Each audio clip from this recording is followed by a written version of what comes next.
going to be bending time with this video, because if you're one of these people that watches every single video that I upload, you're probably going to see me reference this video next week. But when that video goes live, this one won't have been made yet.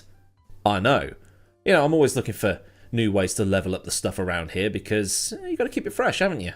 Basically, I mentioned in this yet-to-be-revealed video that in the finale of the 1997 season, Williams and McLaren were hauled before the FIA's most serious men and asked to answer to the charges that they'd both conspired to rig the results of the European Grand Prix. What had happened was, and this is something that people still argue about today, is that Patrick Head had been seen chatting to Ron Dennis at McLaren, covering his mouth like American football coaches do so no one can lip-read their tactics.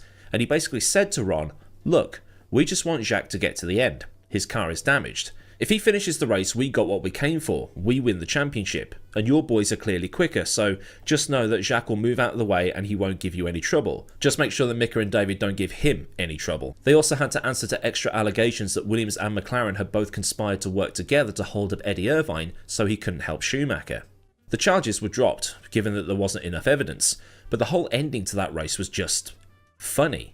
Because you've got Gerhard Berger and David Coulthard wondering if they should give up their positions to Jacques to make sure he won the title. Almost like they'd all known what had happened between him and the Michael, and they were serving up some sort of driver-based justice based off that. But today I want to talk about how that championship finale came to be in the first place, because Michael Schumacher wasn't the only person the FIA wanted to speak to about driving standards. Driving standards in Formula 1 are policed quite heavily these days, much like we in the UK have for our road licences, and also Australia, Canada and New Zealand. Formula 1 drivers have 12 points available to them and they can accumulate 12 points in a 12-month period, otherwise they get a ban. If you have some questionable driving standards or you do other things the stewards don't like, you're going to get points added onto that licence. If you get 12 points in a 12-month period, you get a race ban. And Kevin Magnussen is the first driver to ever cop one under this system, and it did seem for a while that he was basically daring the FIA to ban him. The last time a driver was banned due to iffy driving standards was Romain Grosjean for that crash at Spa in 2012. Before him was Felipe Massa. Now stay with me here because this one's actually quite interesting. Massa caused a collision with Pedro de la Rosa at the Italian Grand Prix of 2002, and this resulted in him getting the first ever 10th-place grid drop. But because Sauber was locked in a constructors' battle with Jaguar, Sauber looked at the rulebook to see if there was a way they could make sure that Felipe Baby didn't serve this penalty, and make sure they kept an advantage. And that was where they saw the wording of what the FIA had used on the notice about the penalty. The penalty was to be served at the next race.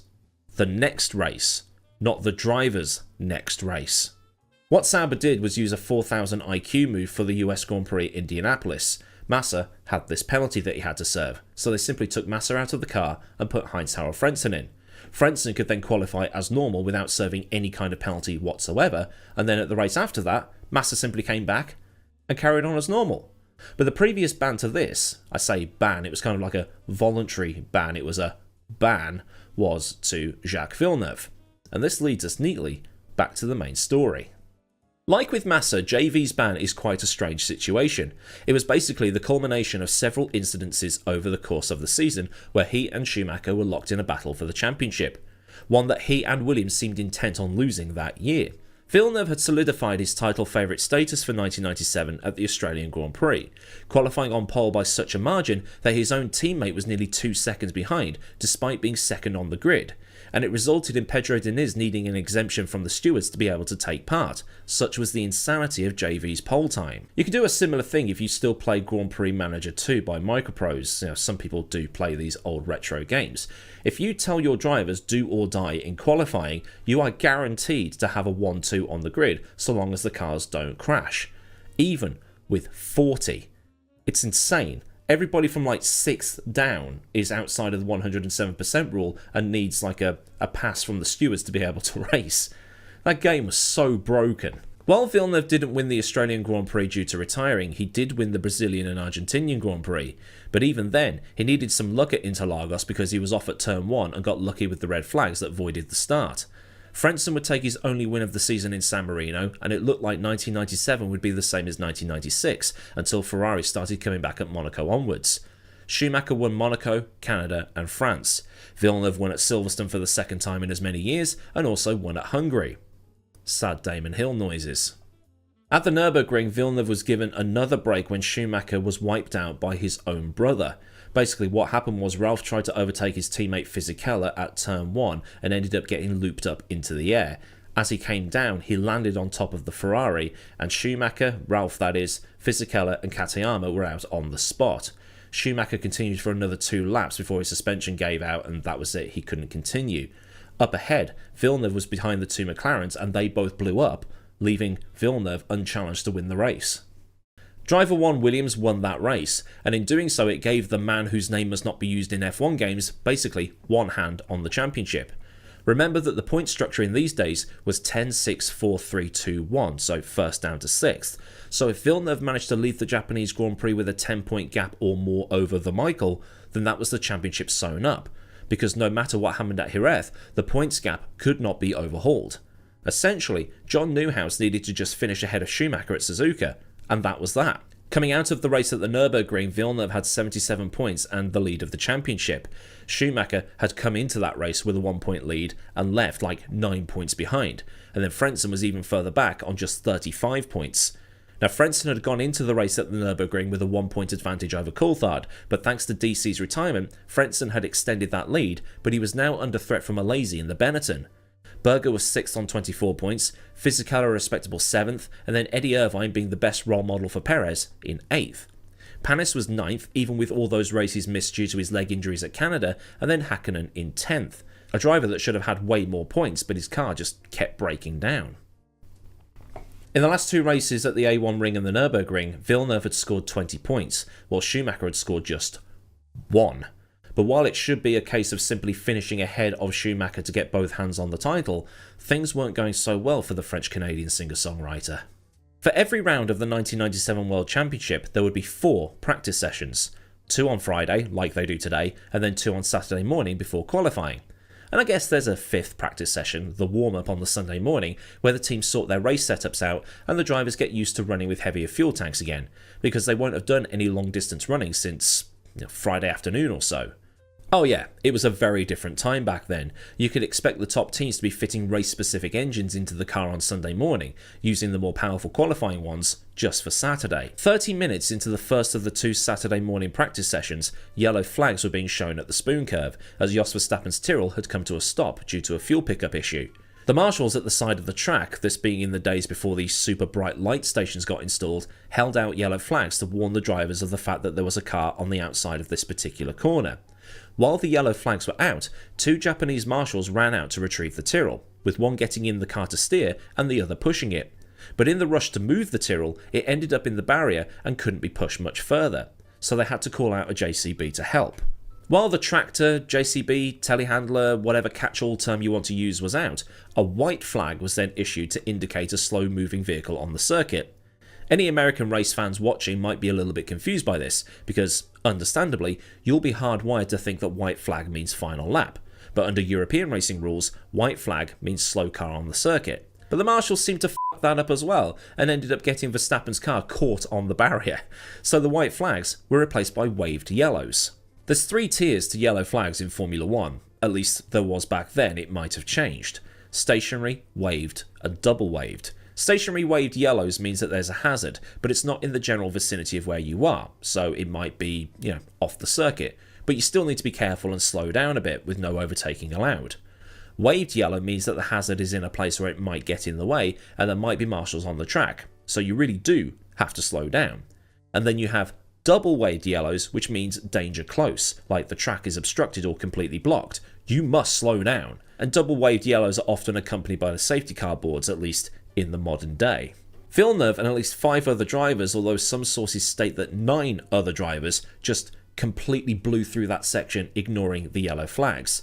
And in doing so, Villeneuve ended up setting his fastest lap of the session.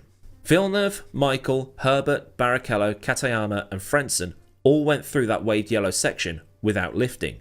The FIA in recent times, whether for the 1997 season or at least some point during or after 1990, the FIA in recent times, whether for 1997 or at least some point during or after 1994, where Schumacher, Irvine and Hakkinen all picked up race bans, had introduced a system that was kind of the precursor to the current 12-point system when it came to ignoring yellow flags. The first offence was a suspended race ban for 5 races. If you did it again, that ban was suspended until the end of the season. The third offence, banned. At the San Marino Grand Prix, Villeneuve had failed to observe a yellow flag in qualifying, and that's where he picked up that suspended ban that would have taken him up to Silverstone. At the Belgian Grand Prix, he was under investigation for failing to observe yellow flags during warm-up, but no further action was taken. Why this was, I can't find the reason, but it's a race that I might need to look at in the future because there was a lot going on that weekend, and maybe some rule breaking that got completely ignored. But at the Italian Grand Prix, Villeneuve was busted for ignoring yellow flags in the warm-up again, and this time it was upheld. The suspended race ban was now the rest of 1997 and the first 4 races of 1998. He really was on his last warning. He wasn't the only driver to get the long arm of the law, because Schumacher had ignored yellows at the A1 ring, getting a 10-second stop-go for the trouble. And ironically, those yellows had been brought out because of Irvine. It's how Villeneuve had managed to overhaul all those points, and then the retirement at the Nurburgring, which helped him gain even more. The FIA was making moves to try and stop Villeneuve from taking part completely over the rest of the weekend, basically serving the race ban now. And if Schumacher won the race in Suzuka, Schumacher would go into the final round at Jerez with a single point lead. So, unsurprisingly, Williams appealed. Because he was now racing under appeal, the FIA allowed Villeneuve to start the race from pole, which he'd taken on Saturday afternoon, just half a tenth from Michael. JV would have needed help, but Schumacher was going to get more from Eddie than Villeneuve was from Frentzen, as Heinz Harald was down in 6th, while Eddie was 3rd. The top 10 was separated by just over a second, and then at the back, the slowest cars in the Tyrrells were 4 seconds off the pace. It's how the faster cars were able to just blitz their way through the field if they ever had to start from the back of the grid, whether because they'd stalled or they crashed in qualifying or whatever it might be. It's because they had somewhere between 2.5 to 4 seconds over the mid to the back of the pack. Easy pickings, no DRS required. During the race, Irvine, who was on low fuel, managed to make his way into the lead of the Grand Prix. Irvine knew Suzuka like it was the back of his hand from his days racing in Japan, so this was going to play into Ferrari's hands more than Williams, amassing a 13-second lead by lap 15 when he pitted for more fuel and tyres, which briefly handed the lead back to Villeneuve. Villeneuve pitted on lap 19, just 1 lap after Schumacher, but Michael had managed to successfully undercut Villeneuve, making a pass into turn 1 and disappeared into the distance. Irvine, naturally, then slowed down a bit to allow Schumacher to catch up, and then held Villeneuve up. Williams then tried to undercut Irvine and it didn't work, and JV was down to 6th, where he'd be scoring a single point if he finished there. The Williams, which had been fast in practice and qualifying, didn't seem to have the pace in the second half of the Grand Prix. Michael won the race, and he had been under threat from Frentzen because Michael was stuck behind Damon, whom he was about to lap. But once the Michael had passed his best mate in the whole wide world, he cleared off again, and Frentzen had to settle for second. Villeneuve was able to pass Alesi for 5th and score 2 valuable points, but as you can see here from the results, he's nowhere to be found. Well, he is. He's at the bottom, with a big fat DSQ next to his name. Williams had withdrawn the appeal, so instead of leaving Japan with a 2-point lead, Villeneuve left with a 1-point deficit. The standings after the Austrian Grand Prix had been restored. There were some rumblings at the time that the decision to exclude Villeneuve had been partly political, something to do with the revised Concord Agreement due to start in 1998, which Williams and Sauber both had some objections to, and Williams had initially signed the 1997 Concord Agreement but then withdrew for it for reasons I can't find. Now interestingly, one of the other signatories on that 1997 document was 40, even though they weren't racing at the time. But this is something I found in like 2 sources with not much to back it up, so while there might have been something in there, it's more to do with the fact that Villeneuve had blasted through some yellow flags on his way to setting a fast lap, something you can't really argue against when the lap times were right there to prove that he never slowed down. Villeneuve even said that he didn't think he had to slow down because he was on a straight and the rule didn't apply, but then held his hands up and said, "Yes, I got it wrong." And if you're wondering why Villeneuve wasn't disqualified from Jerez, it's because the FIA said that he'd served the ban at Suzuka, which is, that was the technically next race that was coming up because he'd done all of that stuff with the yellow flags in practice. And if Villeneuve hadn't scored points at Suzuka, he probably would have been banned for Jerez, but that's something that you might want to discuss down in the comments. And appealing the decision could have turned out to be a bad decision on Williams' end. Remember how Eddie Irvine was given a race ban for what happened at Brazil in 1994, where Verstappen's Benetton almost took Brundle's head off. That was increased to 3 races because the FIA can see fit to increase race bans or otherwise increase punishments if they think that teams are taking the piss with appeals. If you have an accident like Irvine's and try to argue it's not his fault, the FIA can basically do what that one teacher would do if you argued a detention. You're going to argue? Okay, that detention's now 2 lunchtimes. But sir, 3 lunchtimes. But I didn't do nothing, sir. 4 lunchtimes. Starting today. Basically, Williams and Villeneuve had no leg to stand on with this. Villeneuve raced, but it was for nothing.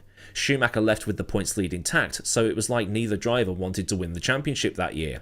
Schumacher had a 20-point lead at one point, which was reduced to just 1 point going into the final round of the season. Now, losing 10 of those points was due to his brother crashing into him, but the way it flipped so quickly, it was all part of the drama of that year. It has to be said, though, that Williams was trying to lose it more than Ferrari was trying to lose it. Ferrari didn't really expect to be in contention. They just wanted to finish quite high up. And so, the final round of the season at Jerez. But I think you all know how all that went down. If you don't know how that went down, conveniently, I've done a video on that. So then, a look at the race ban for Jacques Villeneuve because he persistently broke yellow flag rules during the 1997 season. If this has been an interesting video for you, then please, by all means, like the video so the algorithm can do its magic. And if you want to see more of my moon-sized head on your screens, then you can subscribe and also get that bell on so you never miss out on anything else I do around here. Massive thanks as ever go out to the fine folk at Patreon for the continued support. And if you want to help keep the lights on and help contribute to any images I buy, because let's be honest, they can get pricey, then a link to Patreon is in the description, along with links to Discord, socials and other bits and pieces you might want or need to know. Well, there's super thanks if you want to buy me a sausage roll or top up my coffee cup, and there's memberships there too if you want to Patreon but don't want to use Patreon. So with all that said and done, I've been AdmiralLaWind. Have a great day wherever you are, and goodbye.